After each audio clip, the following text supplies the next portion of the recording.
paper.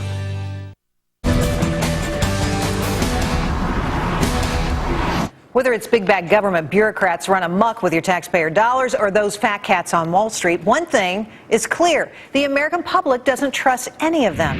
In fact, public trust in our government is as low as it was during the Watergate scandal. 73% of Americans say they rarely trust it. Corporate America isn't off the hook either, with less than 1/5 of the general public believing business leaders will tell the truth in a difficult situation. So what gives?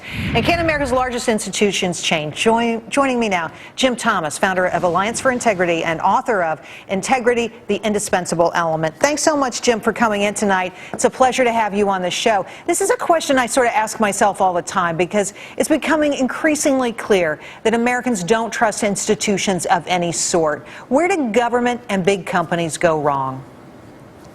Well, it is true. There's a lot of distrust in American life today, but all is not rotten in this country. There are plenty of people and plenty of institutions that are standing monuments to integrity. But all too often, in the recent past, there's been a lack of emphasis placed on performance with integrity, and as a result of that, we've seen an endless stream of high-profile scandals, ethical fiascos, conflicted interest, and the like, which, of course, have all been highly publicized. Well, you know, you say they've been highly... Pardon me, you've said they've been highly publicized, and we've certainly covered them on our show. And unfortunately, what some of these scams do, the insider trading scandals, for example, that's one that comes to mind because we've reported on it recently, it undermines the trust that consumers, investors, small investors have in the markets. They don't want to invest. So it seems to me that this loss of integrity has had a bad effect on the country as a whole. I agree with you, but I think we do need to keep in mind that everyone does not lack integrity in this country, and not every company and not every public official has no integrity. But the scandals that you just referred to and the publicity surrounding them have had a great deal to do with undermining public trust and public confidence across the board. I couldn't agree more with that. All right. Well, you know, you say J&J and the Tylenol scare is a great example of somebody who handled it right. Tell us about that. That is a landmark case of corporate integrity. And in 1980, 8 people died of poisoning upon taking Tylenol. And it was believed in the general public that Tylenol was at fault in its containers. In fact, it was not.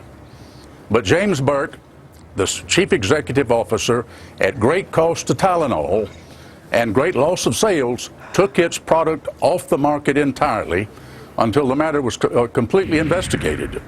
And when it was, and it was found that Tylenol was blameless, then he brought his product back on the market, and Tylenol's sales were greater than ever because consumers could then trust Johnson & Johnson. Well, it's a landmark case. Yes, it is a landmark case, Jim, and I think there's a lot of takeaway from that example. Basically, the executives there told the truth, and they were very well regarded for that. Jim, thanks for coming on the show tonight. Really appreciate your time. Fascinating story, fascinating book. Thank you so much. Thank you for having me. Now we want to know what you think. Here's our question tonight. Who do you trust most, government, big business, or neither? Log on to jerrywillis.com. Vote on the right-hand side of the screen. I'll share the results at the end of tonight's show. And coming up,